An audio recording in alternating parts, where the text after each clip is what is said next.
Hi, it's James Harrison here to talk about the next Perfect album. I'm not talking about a Perfect album today. I'm talking about the Perfect Album series. I started that about a year ago, so it's going to be winding up pretty soon. And again, I just want to thank people who've given me suggestions and commented or even argued about suggestions. Now, again, maybe perfect wasn't the best way to put it because my definition may be different than anyone else's.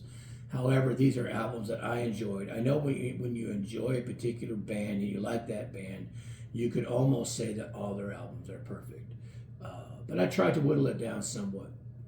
And there's a lot I didn't even get to, but I decided that after a year, we'll wrap it up around 200.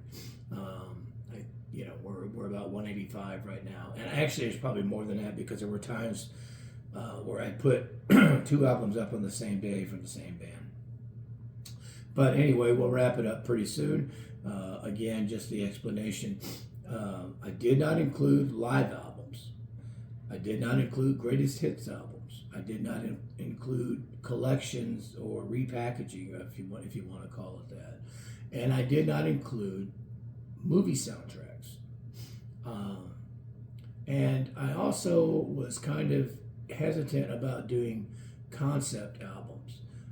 But again, I mean, I did include some that were semi-concept, so I can't say I didn't do that. However, again, this is my opinion. How come you didn't put Buddy Rich in there? Because my favorite Buddy Rich albums and the albums I consider to be the best of his are live albums. So that's why he isn't in there. And again, I didn't even get to a lot that I wanted to, but I feel like maybe it's kind of start wrapping it up.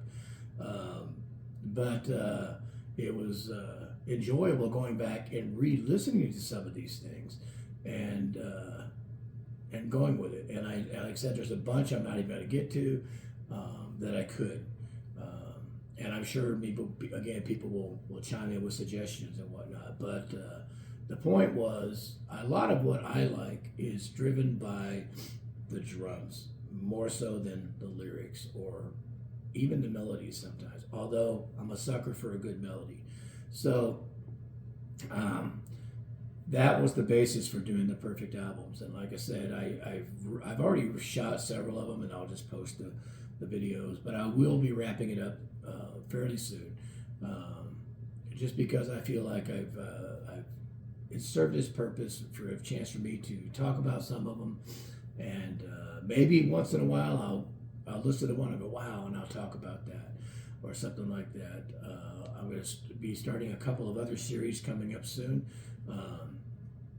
But I thought about doing a live album series, but then I realized that it's really difficult now to go back and find out what is truly a live performance anymore.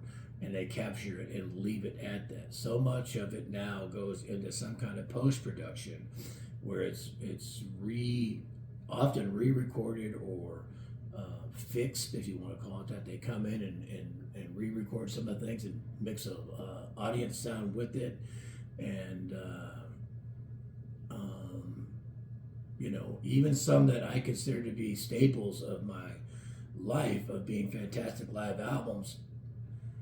30 years down the road, I'm finding out, oh, they redid this, they redid this, they redid this. So I can still say that's a great packaging, I guess, but it's not truly live anymore. So that's why I decided not to do live albums. And this whole conversation of me doing this started when I was playing at Hannah's. Wayne Coyle was the guitar player, and on the breaks we would sit outside and often talk about what we considered to be a perfect album, and our definitions was it couldn't be live. That was one of them. It couldn't be a greatest hits. It had to be a regular album, and that's how we got started on this conversation. And we found that what I was bringing up, he was bringing up. We only had a couple that actually were in the same list, so that got me thinking about doing this. So I did have a question about Prince, Purple Rain. I do think it's a perfect album. I think it's his best album ever. It's a perfect blend of pop, rock, dance, everything. And I'm not a person who cares for the dance music. I'm not against it. It's just not my cup of tea. especially when I'm considered being somebody who really likes drums, and a lot of the dance music is a pounding beat and a rhythm that never changes. So that's why I often don't listen to that as much. However, Prince Purple Rain was not included because I did actually shoot it, and I don't think I posted it. I might have accidentally posted it, but the reason it wasn't on the list is because it is a soundtrack. It's original motion picture soundtrack, and it's a fantastic album, and it's a perfect album, but it is considered a soundtrack. That's why it wasn't posted. A lot of soundtracks are collections of different artists that they throw together and create a background music. And then there's an original motion picture soundtrack, which is where somebody creates music just for that. And there's a lot of great soundtracks out there. The music from Star Wars with John Williams is tremendous. And but because it falls under that soundtrack category, I didn't post it. I love the soundtrack to Dazed and Confused, but it's not an original soundtrack. So I didn't differentiate. I just decided not to do live albums. So anyway, I'm going to wrap this up. There'll be a couple more series. If anybody has any suggestions on something, let me know. I'm thinking about doing one that's jazz oriented and one that's drum specific. So if you have any ideas, let me know. But that'll be wrapping up soon. I appreciate everybody who's followed it. Thanks.